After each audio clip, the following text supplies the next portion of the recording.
Students, my name is Darshi Barmeda and I will be taking English subject for 12th Commerce. Your English subject is divided into two books just like 11th Commerce, where the first part will be Flamingo, which is your reading text, and it will be consisting of two parts, prose and poetry.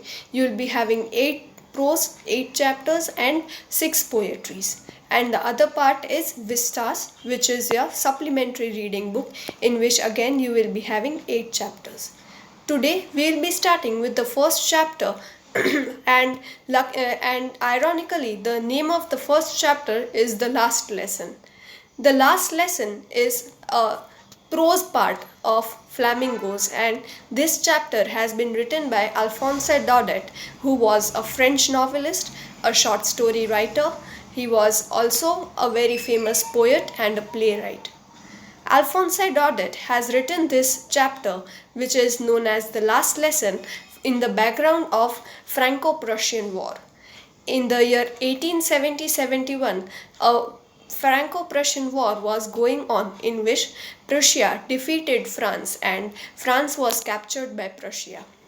Prussia, which was led by Bismarck, consisted of nations like Germany, Poland, and also some parts of Austria. And after defeating France, the districts of Alsace and Lorraine were also to be consisted into Prussia. So here the chapter deals with the story of a boy who was attending his last lesson in France because the country was defeated and Prussia was about to take over their district Alsace. Let us see what will be the effect on the life of school due to this war. I started for school very late that morning and was in a great dread of scolding, especially because M. Hamel, Monsieur Hamel, here the word M suggests for Monsieur, because in French language Monsieur word is always used when you want to give some respect to the person. So especially because M. Hamel had said that he would question us on participles, and I did not know the first word about them. This is the story of every children. All the children are always dreaded. Dreaded means feared of scolding. And why was he fearful? Because his teacher M. Hamel, Monsieur Hamel, had given them homework about studying regarding participles, and he did not study a single word on participles. For a moment I thought of running away and spending the day out of doors. It was so warm, so bright. The birds were chirping at the edge of the woods, and in the open field back of the sawmill the Prussian soldiers were drilling. It was all much more tempting than the rule of participles, but I had the strength to resist and I hurried off to school. So he had so many distractions to not go to school. The atmosphere, the weather was very warm and bright. The birds were chirping in the garden. The Prussian soldiers were drilling. This atmosphere shows that the soldiers of Prussia had already captured the district and they were about to make their hold on the district. So there were so many distractions, but the author gathered the strength. He gathered the strength to resist. Resist means to be away from something, to be away from these attractions, and he hurried off, went to the school. When I passed the town hall, there was a crowd in front of the bulletin board. For the last 2 years, all our bad news had come from there. The lost battles, the draft, the orders of the commanding officers, and I thought to myself, without stopping, what can be the matter now?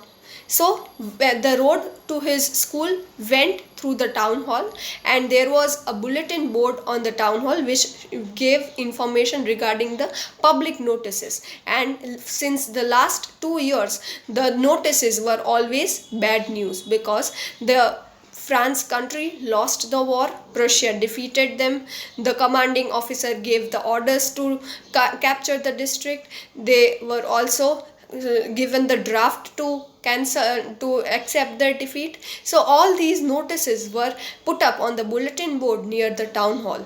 Now, today also a crowd had gathered, which means there might be something new on the bulletin board, there might be something new news, and that is why he went to the bulletin board to see what was the matter now.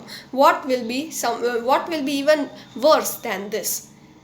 Then, as I hurried by as fast as I could go, the blacksmith, Water, who was there with his apprentice reading the bulletin, called after me. Apprentice word here means someone who is learning, or the student. We can say that students are also apprentices. But the difference between student and the apprentices, students learn through theoretical knowledge and apprentices learn skills from their masters. They learn skills from the master. So a blacksmith, Water, was there. He was with his apprentice who came to learn skills from him, and they both were also reading the bulletin board. They called after me. Called after me means to call someone. Don't go so fast, Bub. You'll get to your school in plenty of time. The blacksmith, Water, warned the author that please don't run, otherwise you will fall, or something might happen to you. So you have so much of time, you can reach your school easily, so there is no need to hurry and run. I thought he was making fun of me and reached M. Hamill's little garden all out of breath. He went as fast as he could, and here the word M. Hamill's means Monsieur Hamill's little garden, suggests the school that he was studying in. So he reached the school all out of breath, because as he was running he was gasping, he was not able to take breath. Usually, when school began, there was a great bustle which could be heard out in the street. Bustle means the crowd, that murmuring of the crowd is known as bustle. So, it could be heard in the street, the opening and closing of desks, the noises of opening and closing of desks. Students generally sit in the desks, so they will make noises of opening and closing the desks. Lessons repeated in unison. Lessons were repeated loudly in unison. All the students would chant the lessons together. They will read in unisons very loud, with our hands over our ears to understand better. They will repeat the lessons by keeping their hands on their ears, so that they can concentrate and speak loudly in unison. And there would also be the noise of teacher's great ruler rapping on the table. और table पर जब ruler लगाते हैं तो उसका जो noise आता है वो भी नॉइज सुनाई देता था. But now it was all so still. But today there was no noise, there was no bustle, everything was still. The word still here suggests calm. Everything was very quiet, there was no sound of anything. I had counted on the commotion to get my desk without being seen. Counted on again is a phrase. Counted on means trusted on. He wanted to get to his desk without being seen. He had gone with a commotion, with a thought that he will go quickly to his desk and will not make any noise without being seen. He will be quietly sitting on his desk. But of course, that day everything had to be as quiet as Sunday morning. Now, if there is crowd and noise, then it is not possible. It is not possible to see one student going. So he thought there might be distraction of these noises, but there was no noise today, and it was very calm and still. Because of that, he was easily noticed. Through the window, I saw my classmates already in their places. He was late. Everyone was sitting in their places. And Monsieur Hamel walking up and down with his terrible iron ruler under his arm. This is a typical teacher's position. Monsieur Hamel was carrying a iron ruler. He was having an iron ruler in his arm, and he was walking up and down. Here the word adjective used here is terrible iron ruler. So the author might have got some experience of the pain caused due to iron ruler, and that is why he has used the adjective terrible. I had to open the door and go in before everybody. You can imagine how I blushed and how frightened I was. He was very much frightened and he was very much nervous. The word blush here suggests nervousness. So everyone was sitting on their desks. He was late. The teacher was already in the class, and so he was very nervous and frightened to go to his desk. But nothing happened. Monsieur Hamel saw me and said very kindly, he was very sweet and kind today. He said, "Go to your place quickly, little Franz. We were beginning without you."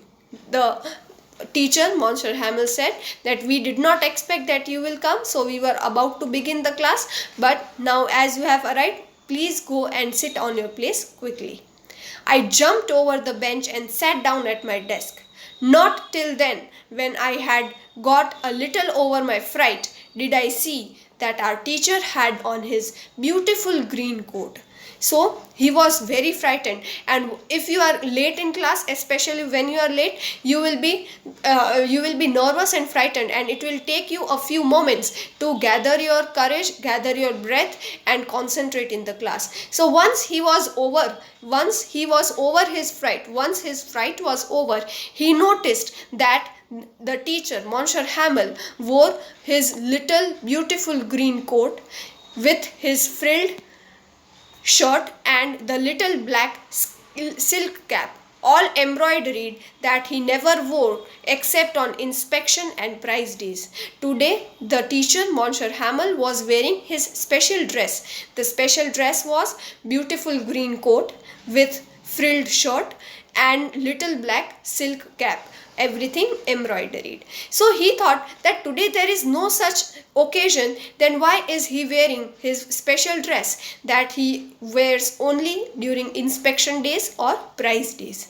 Besides, the whole school seemed so strange and solemn. Something was not right. Everything was very strange and solemn. Solemn means different. Everything was strange and different. But the thing that surprised me the most was to see on the back benches that were empty always, the village people sitting quietly like ourselves. Now this was the strangest thing. All the villagers were sitting quietly on the last benches. Generally, the last benches were supposed to be empty because there were no students. But today, the villagers were sitting on the last bench. Old Hauser, the villagers included Old Hauser with his three-cornered hat. The former means the ex-mayor, the former postmaster, and several others besides. Now here the words former are used for the postmaster and the mayor because their district was defeated, and so the new postmasters, the new mayor, all were appointed by the Prussian government. And so who were sitting behind in the last benches? Old Hauser, who was wearing three-cornered hat, the former mayor, the former postmaster, and many other villagers were sitting on the last benches.